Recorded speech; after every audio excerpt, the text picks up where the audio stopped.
കുറച്ച് നാളുകൾക്ക് ശേഷം നമ്മളെ വീട്ടിലേക്കല്ല പോകുന്ന വഴിയിലെത്തി. നാട് സബ്സ്ക്രൈബ് ചെയ്യാത്തവരുണ്ടെങ്കിൽ തീർച്ചയായും സബ്സ്ക്രൈബ് ചെയ്യാനും തൊട്ടടുത്തുള്ള ബെല്ലൈക്കൻ എനേബിൾ ചെയ്യാനും ലൈക്ക് ചെയ്യാനും കമൻറ്റ് ചെയ്യാനും മറക്കരുത്. നല്ല ശൂന്യമായ അന്തരീക്ഷമുള്ള നാട് അതാണ് നമ്മളെ നാട് കേട്ടോ. നാട് കണ്ടില്ല എന്ന് ആരും പറയരുത്.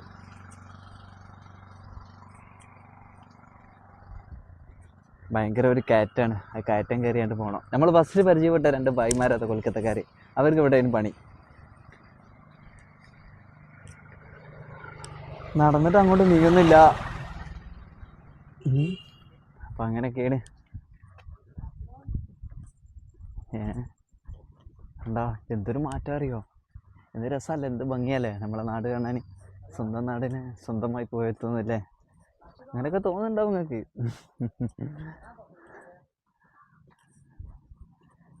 എന്താ പറഞ്ഞ, ഇങ്ങനെയുള്ള നല്ല ശൂന്യമായ കാഴ്ചകൾ, മനോഹരമായ കാഴ്ചകൾ കാണാൻ പറ്റിയ ഒരു സ്ഥലമാണ് നമ്മൾ നിൽക്കുന്ന വീടിൻ്റെ അവിടെ. ഞാൻ ഇവിടെ താമസമില്ല കേട്ടോ. ഞാൻ ഇവിടെ എൻ്റെ ബ്രദറും പിന്നെ അവൻ്റെ വൈഫ് അവരൊക്കെ ആയി താമസിക്കുന്നൊരു ഇടാണ്. അവൻ്റെ കയ്യിൽ എൻ്റെ ബൈക്കുള്ളത്. അപ്പോൾ ആ ബൈക്ക് എടുക്കുവാൻ വേണ്ടിയാണ് ഇപ്പോൾ ഞാൻ അങ്ങോട്ട് പോകുന്നത്. ഞാൻ താമസിക്കുന്ന സ്ഥലം വേറെ ഒരു ഇടത്താണ്. അവൻ കല്യാണം കഴിഞ്ഞിട്ടുണ്ട്. അപ്പോൾ അവനക്ക് വിളിച്ചപ്പോൾ അവൻ ഇവിടെ ഇല്ല. അല്ല എന്നുണ്ടെങ്കിൽ നടക്കേണ്ട അവസ്ഥ വരില്ല. അതാണ് നമ്മളെ കൊച്ചുനാട്. കണ്ടില്ലേ? എൻ്റെ മാമനാണ്. പിന്നെ തിരൂരിൻ്റെ സ്വന്തം കുറുക്കോൾ മൊയ്തീൻ. ഞാൻ ഈ കുറുക്കോൾ മൊയ്തീൻ്റെ നാട്ടുകാരനാട്ടോ ശരിക്ക്. അവിടുന്ന് ഇങ്ങോട്ട് വീട് മാറിപ്പോകുന്നത്. എൻ്റെ അഡ്രസ്സും കാര്യങ്ങളൊക്കെ അവിടെയാണ് വരുന്നത്. പക്ഷെ ഇങ്ങോട്ട് ചേഞ്ച് ചെയ്തു. പിന്നെ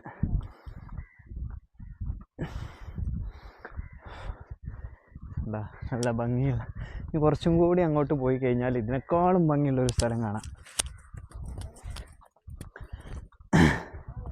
ഇത് തെക്കൻ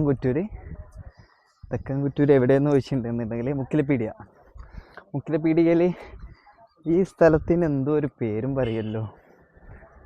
ഈ സ്ഥലത്തിൻ്റെ പേര് ഞാൻ മറന്നു. മുക്കിലപ്പീടിക എന്ന് പറയാം. അതായത് ഇതാ അവിടെ ഒരു അമ്പലമുണ്ട്, കോവിലം ഇപ്പോൾ അവിടെ കാണാൻ കഴിയില്ല. ആ കോവിലം അവിടെ എന്താ പറയുക, പഴയോടത്തെ അമ്പലം. ആ പഴയോടത്തെ അമ്പലത്തിൻ്റെ മുകളിലായിട്ടാണ് നമ്മളെ വീട് വരുന്നത്. എന്താ നല്ല രസമുള്ളൊരു കാഴ്ച. ഇതൊരു പള്ളിയാണ്. ഇവിടുത്തെ സ്ഥലങ്ങൾ എന്താ, ഇവിടുത്തെ ഒരു മസ്ജിദ്, ഇവിടെ ഒരു കട. ഇവിടെ എത്തിയ ഇപ്പോൾ അതാ നടക്കാം എന്ന് പറഞ്ഞാൽ ശരിയല്ല. നല്ല രസമില്ലേ നമ്മളെ നാട് കാണാൻ? എന്താ എൻ്റെ താഴത്ത് ഒരുപാട് ഭയങ്കരമായ താഴത്തോക്കിൽ നീളത്തിലുള്ള എന്താ അങ്ങോട്ടൊക്കെ സ്ഥലങ്ങൾ. അവിടെയൊക്കെ ചെറുതായിട്ട് ഓരോ ഇടങ്ങളിൽ ചെറിയ ചെറിയ കൊച്ചു വീടുകളുണ്ട്. ഭയങ്കര കിതപ്പിട്ടാ. പോയിട്ടൊന്ന് ഫ്രഷ് ആവണം. ഇതൊന്നുമല്ല, ഭാര്യയുടെ മുന്നിൽ സർപ്രൈസായി പോയി നിൽക്കണം. അവൾ പ്രത്യേകം പറഞ്ഞു പോകുമ്പോൾ നിങ്ങൾ ട്രെയിൻ കയറ്റി തരാൻ ഞാൻ വരുന്നുണ്ട് എന്നൊക്കെ. എന്താണ് അവൻ പ്ലാന്? അവളപ്പം 3 എന്താ പറയുക 3 പോക്കിരികളുണ്ട്. അവളെപ്പോലെ തന്നെയാണ് 3.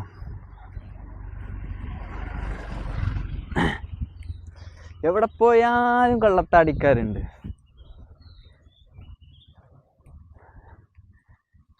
വാവ്, ഞാൻ പറഞ്ഞ ആ സ്ഥലം എത്തിയിട്ടാ കാണാം.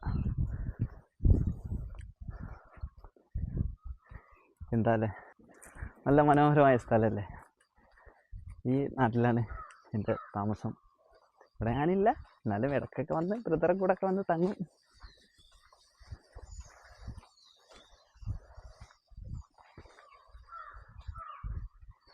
ഇങ്ങനെ താഴത്തോട്ട് കൂടിയും പോട്ടെ. നമുക്ക് താഴത്തോട്ട് കൂടി പോയി കഴിഞ്ഞാൽ എന്താ, ഞാൻ പറഞ്ഞ ആ സ്ഥലങ്ങളൊന്നും കാണാൻ കഴിയില്ല. അപ്പോൾ അതുകൊണ്ട് നമുക്ക് എന്താ ചെയ്യുക, ഇങ്ങനെ തന്നെ പോവാം.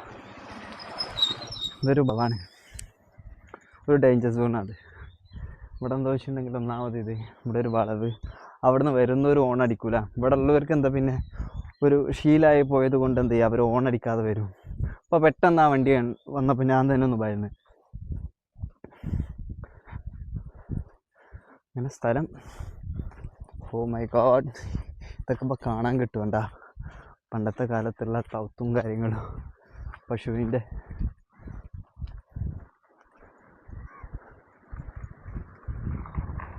പോവാ കണ്ടില്ലേ. ഇതൊന്നല്ല രസമാണ്. നമ്മൾ വന്നത് ആർക്കാടിൽ നിന്നാണ്. ആർക്കാടിൽ നിന്ന് എന്താ പറയുക, ഇങ്ങോട്ട് വന്നിട്ടുണ്ട് പുതിയങ്ങാടി. പുതിയങ്ങാടി നേർച്ചാന്ന് നിങ്ങൾക്ക് എന്താ പറയുക, ജസ്റ്റ് ഒന്ന് യൂട്യൂബിൽ അടിച്ചെങ്കിൽ കാണാം, ഭയങ്കര നേർച്ചയാണ്. അപ്പോൾ അവിടെയുള്ള, ഞാൻ പോകുന്ന സ്ഥലമാണ്, അവിടെയുള്ള മക്ബറയിലുള്ള അവരുടെ മകനാണ് ഇവിടെ കിടക്കുന്നത്. ഞാൻ ഇവിടെ നിന്ന് അങ്ങോട്ട് പോയി. ഇവരോടുള്ളൊരു ഇഷ്ടം, പോയതിലൊരു ഇതൊക്കെ ഉണ്ട്, ഇവരോടുള്ളൊരു ഇഷ്ടത്തിൻ്റെ എന്താ പറയുക, അത് വെച്ചിട്ട് അങ്ങോട്ട് പോകുന്നത്. അങ്ങനെയാണ് അവരുടെ ഉപ്പായുടെ ദർഗയിലേക്ക് എത്തിപ്പെടുന്നത്. അങ്ങനെ എത്തിപ്പെട്ടു. ഇതാണ് ഞാൻ പറഞ്ഞ സ്ഥലം കേട്ടോ. എന്താ താഴത്തോട്ട് ഇവിടെ എന്താ പറയുക, വൈകിട്ടാകുമ്പോൾ ഭയങ്കര രസമാണ് കാണാൻ.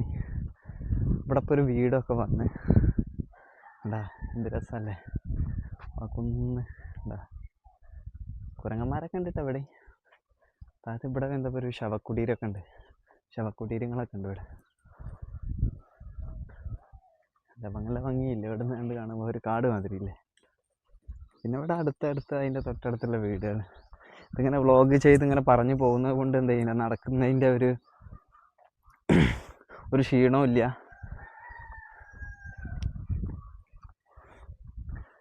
വാവ്, ഇങ്ങനെയൊക്കെ ആയിട്ടുണ്ട്. എന്തായാലും കുറേ കാലത്തിന് ശേഷം നടക്കുകയല്ലേ. ഇവിടെ അങ്ങോട്ട് ബസ് ഇങ്ങോട്ട് കയറുമ്പോൾ ഒരു കയറ്റം, ഇങ്ങോട്ട് ഈ ഇറങ്ങിക്കഴിഞ്ഞാൽ പിന്നെ ആ വീടെത്തി. അത് നടക്കുക. അവിടെ ഉണ്ട്, ഇപ്പോഴും ഉണ്ട് ഇതുപോലത്തെ വീടുകളും കാര്യങ്ങളായിട്ട്. കാണാനുള്ള ആ ഭംഗി, അത് കേരളത്തിൻ്റെ ഒരു മഹിമ തന്നെയാണ്. തനി കേരളം, തനി നാടൻ കേരളം എന്ന് പറയും. എന്താ പറയുക, ആ പച്ചപ്പിൻ്റെ ഭംഗിയും അതിൻ്റെ ഉള്ളിലായിട്ടുള്ള വീടും, അത് തമിഴ്നാട് പോയിട്ട് എനിക്ക് കിട്ടിയിട്ടില്ല. അത് കേരളത്തിൽ തന്നെ വരണം. അപ്പോൾ തമിഴ്നാടുള്ള എൻ്റെ ഫ്രണ്ട്സ് തീർച്ചയായും ഇത് കാണണം. കണ്ടിട്ട് നിങ്ങൾ തന്നെ പറയണം, എൻ്റെ നാട്, ആ നാടിൻ്റെ വൃത്തിഹീനം കണ്ടില്ലേ. കാണാൻ കണ്ണിലും മനസ്സിലും കുളിർമ കൊള്ളിക്കുന്ന കാഴ്ചകൾ.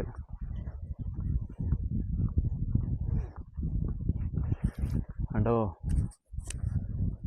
എലക്ഷൻ്റെ എവിടെയായാലും എലക്ഷൻ്റെതായിട്ട് പോസ്റ്ററുകൾ ഒട്ടിച്ച വിഷയങ്ങൾ മാത്രമേ കാണാൻ കഴിയുന്നുള്ളൂ. നമ്മുടെ ചിഹ്നം, അതായത് ഇത് അതിൽ എഴുതി വെച്ചതാട്ടെ, എൻ്റെ ചിഹ്നം എന്നല്ല. എനിക്ക് ഈ പാർട്ടി അതുമായിട്ടുള്ളൊരു കമ്പം അതൊന്നും എനിക്കില്ല. അതിനോടുള്ളൊരു താല്പര്യം വളരെ കുറവാണ്. ചെറുപ്പത്തിൽ എനിക്കുണ്ടായിരുന്നു ചോദിച്ചാൽ, പിന്നെ ഫ്രണ്ട്സിൻ്റെ കൂടെ കൂട്ട് കെട്ടുമ്പോൾ ഒരു ഇത് വരുമല്ല, അങ്ങനെ ഒരു പാർട്ടിയോടുള്ളൊരു ഇത് വന്നിരുന്നു. ഏതാണെന്ന് ആ പാർട്ടി ഞാൻ ഇവിടെ പറയുന്നില്ല. ഓക്കെ,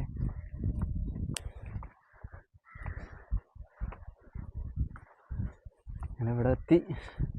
ശ്രീ പുതിയോടത്ത് ശിവക്ഷേത്രം. ഇവിടെ ഒരു ശിവക്ഷേത്രം ഉണ്ട്, ഇതിൻ്റെ ഉള്ളിലുണ്ട്, പിന്നെ അവിടെ ആയിട്ടുണ്ട്. വേണ്ട ഇതിൻ്റെ ഉള്ളിലൊക്കെ ആയിട്ടുണ്ട്. ഒരു പഴനാടൻ കഥ പറയുന്ന പോലെ. എന്താ എന്ത് രസാല ഭംഗി. അതുപോലെ ഇവിടെ ഉള്ളവരുടെ മനസ്സും ഇതുപോലെ കേട്ടാ, അവരുടെ സംസാരമൊക്കെ, ബിഹേവിയർ ആയാലും ആറ്റിറ്റ്യൂഡ് ആയാലും ക്യാരക്ടർ ആയാലും ഇതുപോലെ തന്നെയാണ്. അയ്യോ എന്താ ഭംഗിയല്ലേ. എനിക്കിങ്ങനെയുള്ള സ്ഥലങ്ങളെ ഇഷ്ടം. എനിക്ക് ഏറ്റവും ഇഷ്ടപ്പെട്ട തഞ്ചാവൂർ ആ മുത്തുപേട്ടയ്ക്ക് പോകുന്നൊരു സ്ഥലങ്ങളുണ്ട് കുറച്ച് കാണാൻ പറ്റിയ. അതുപോലെ കാശ്മീരിൽ ഞാൻ കണ്ടിട്ടുള്ള സ്ഥലങ്ങളാണ്. എനിക്ക് അങ്ങനെയുള്ള സ്ഥലങ്ങളിലൊക്കെ ഒറ്റയടിച്ച് ജീവിക്കണം, ടെൻ്റൊക്കെ കെട്ടിയിട്ട്, അതൊക്കെയാണ് എൻ്റെ ഇഷ്ടങ്ങൾ. പക്ഷെ എന്താ, നമ്മളെ ഇഷ്ടങ്ങളുടെ കൂടെ പോകാൻ എന്ത് ചെയ്യും, നമുക്ക് ഓരോ സാഹചര്യങ്ങൾ നമ്മളെ തടുക്കും. ഒരു വാതിൽ തുറക്കുമ്പോൾ മറ്റൊരു വാതിൽ അടഞ്ഞു കിടക്കുന്നത് പോലെയാണ്, പിന്നെ മറ്റൊരു വാതിൽ അടക്കുമ്പോൾ മറ്റൊരു വാതിൽ തുറക്കുന്ന പോലെയാണ് ഇപ്പോൾ ജീവിതം എന്ന് പറയുന്നത്. എല്ലാവരുടെയും അങ്ങനെയാണ്, എൻ്റെ എന്നല്ല. ആര് ചതിച്ച ചതിയോ ദൈവം വിധിച്ച വിധിയാ എന്ന് പറഞ്ഞ പോലെ.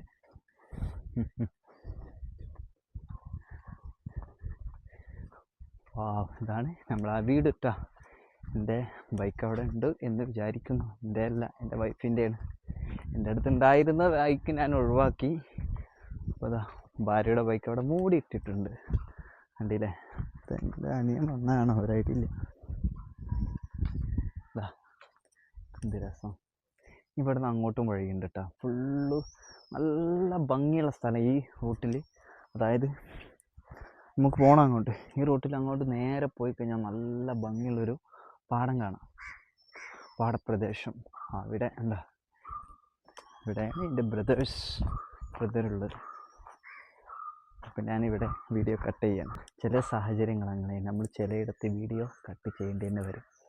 അതങ്ങനെയാണ് എൻ്റെ കാര്യത്തിൽ, ഇവിടുത്തെ വിഷയത്തിൽ. ഓക്കെ, അപ്പോൾ വീണ്ടും വണക്കം, മറ്റൊരു ആയിട്ട് വരുന്നതാണ്. അങ്ങനെ എന്ത് ചെയ്ത് നമുക്ക് എന്ത് ചെയ്യാം, നമ്മളെ പുതിയങ്ങാടിയിലേക്കൊന്ന് പോകണം. നമ്മളെ സ്ഥിരമായ സ്ഥലമുണ്ട്, എപ്പോഴും ഉണ്ടാകുന്നൊരു സ്ഥലമാണ് പുതിയങ്ങാടി. അവിടേക്ക് പോകാനുള്ള പരിപാടി. നമ്മൾ എന്താ അവസ്ഥ എന്നറിയില്ല. നമ്മളെ വണ്ടി എന്ത് ചെയ്യുക, നമ്മളെ പൊണ്ടാട്ടീൻ്റെ വണ്ടിയാണ്. കലങ്കോലായിക്കിട്ട് കണ്ടില്ലേ, സീറ്റൊക്കെ ഉണ്ട്, പൂച്ചൊക്കെ മാന്തിയിട്ട് കഥയാണ്. വണ്ടി സർവീസ് ചെയ്യായിട്ടും, വണ്ടി സർവീസ് ചെയ്യണം, കുറച്ച് പരിപാടികളുണ്ട്. ആ പരിപാടിയല്ല, എന്തായാലും നമുക്കൊന്ന് എന്താ പോവാണ്, നമുക്ക് പോയോക്കാം. വണ്ടി ആകെ പോയിക്കെടുക്കാണ്. വണ്ടി എന്താ പറയുക, സർവീസ് ചെയ്യണം. വണ്ടീൻ്റെ 2 ബ്രേക്ക് നന്നാക്കാണ്ട് കുറച്ച് പണികളുണ്ട്. അത് കഴിഞ്ഞിട്ട് ഒരു 3 മണിയാകുമ്പോഴത്തേക്ക് ഒന്ന് ഫ്രീ ആവണം, കൊണ്ടാട്ടിനെ പോയി കാണണം. അതിൻ്റെ ഉള്ളിൽ വണ്ടിയൊക്കെ ഒന്ന് സെറ്റാക്കണം. അപ്പം അതിന് പോവാണ്. ഓക്കെ, നമ്മളെ നാടാണിത്. നമ്മളെ നാട്ടിൽ ഞാൻ നിൽക്കുന്ന സ്ഥലത്ത് ആർക്കാട്ടത്തെ അവരുടെ മകനുണ്ട്. അങ്ങനെയാണ് ഞാൻ ആർക്കാട് എത്തിയത്. ആ ആളുടെ എന്താ പറയുക, ഒരു പ്രശസ്തമായ ഒരു ചരിത്രമുണ്ട്. ആൾ കിടക്കുന്ന ഒരു മണ്ണാണ് ഈ മണ്ണ്. ഈ മണ്ണിൻ്റെ ഒരു വീഡിയോ, ഈ മണ്ണിൻ്റെ കാഴ്ചകൾ ഞാൻ കാണിച്ചത്. എന്ത് ഭംഗിയുണ്ടല്ലേ.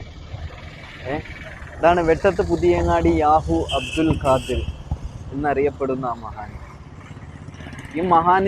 ഈ മഹാനോടുള്ളൊരു ഇഷ്ടം കൊണ്ടാണ് ഞാൻ ഇന്ന് ആ ആർക്കാട് എന്ന ആ ദേശത്ത് എത്തിപ്പെട്ടത് പോലും. അവിടെ ഇന്ന് ജീവിക്കാനുള്ളത് എന്താ പറയുക, അവിടെ ജീവിച്ചു പോകുന്നത് പോലും ഇന്ന് ഈ മഹാനിലൂടെ. ഈ മഹാൻ്റെ സ്നേഹം, ചെറുപ്പത്തിലെ ഈ മഹാനോടുള്ളൊരു സ്നേഹമാണ് ഇന്നും എന്നെ ജീവിക്കാൻ പ്രേരിപ്പിക്കുന്നത് പോലും. എവിടെ പോയാലും, എന്ത് വിഷമങ്ങളിലായാലും സന്തോഷത്തിലായാലും ഞാൻ വിളിക്കുന്ന ഒരു പേരുണ്ടെങ്കിൽ ഇതാ, യാഹു അബ്ദുൽ ഖാദിർ.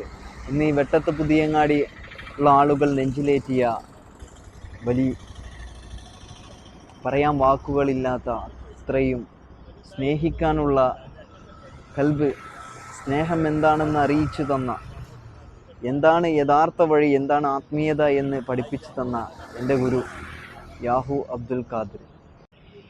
ബഗ്ദാദിൽ പ്രദേശത്തിലെ ഔസുല്ലം എന്നറിയപ്പെടുന്ന, എല്ലാവരും അറിയപ്പെടുന്ന മുഹയ്യുദ്ദീൻ അബ്ദുൽ ഖാദിർ ജീലാനി, അവരുടെ പേരമകനായ സയ്യിദ് മഖ്ദൂം അബ്ദുറഹ്മാൻ യാപ്പിർ അലീഷ ഖാദ്രി, അവരുടെ പ്രിയ മകനാണ് ഇന്നിവിടെ അന്ത്യവിശ്രമം കൊള്ളുന്നത്. വെട്ടത്ത് പുതിയങ്ങാടി യാഹു അബ്ദുൽ ഖാദിർ. ഈ മഹാന്റെ യഥാർത്ഥ പേര് സത്യത്തിൽ ഇതല്ല. യാഹു എന്ന് ഇന്ന് ഉച്ചരിക്കുന്നത് പോലും ഈ മനുഷ്യൻ, ഈ മഹാമാനുഷികമായ മനുഷ്യൻ ഉറവിട്ട ആ ദിക്റാണ്, യാഹു യാഹു യാഹു യാഹു എന്നുള്ളത്. ആ യാഹു എന്നുള്ള ദിക്റ് ഇന്ന് എന്താ പറയുക, അത് അറിയപ്പെട്ടത് പോലും ഇന്ന് മമ്പുറം തങ്ങളിലൂടെയാണ്. ആ ചരിത്രത്തിലേക്ക് പോവുകയാണെങ്കിൽ ഈ അതായത് മമ്പുറം തങ്ങളിലൂടെയാണ് യാഹു അബ്ദുൽ ഖാദിർ എന്നുള്ള പ്രിയ മഹാൻ അറിയപ്പെട്ടത്. ഒരിടത്ത് ഇബാദത്തിലായിരിക്കുമ്പോൾ ഒരു മരത്തണലിലേക്ക് വീഴുകയും ആ മരക്കൊമ്പ് ഇടിഞ്ഞ് നേരെ ഒരു നദിയിലേക്ക് വീഴുകയും ചെയ്തു. അതിൽ നിന്ന് ആ വെള്ളത്തിലൂടെ ഒഴുകി വന്ന് മമ്പുറം തീരദേശത്തെ ആ കടവിലേക്ക് എത്തിയപ്പോഴാണ് മമ്പുറം തങ്ങൾ മുരീദന്മാരോട് പറയുകയുണ്ടായി, ഒരാൾ വെള്ളത്തിലൂടെ ഒഴുകി വരുന്നുണ്ട്, നിങ്ങൾ അവരെ പിടിക്കുക എന്നുള്ളത്. അങ്ങനെയാണ് ഈ യാഹു തങ്ങൾ ഉപ്പാപ്പ ഇവിടെ ഈ പുതിയങ്ങാടി എത്തിപ്പെട്ടത്. അവിടെ നിന്നാണ് മമ്പുറം തങ്ങൾ യാഹു എന്ന് വിളിച്ച് ആ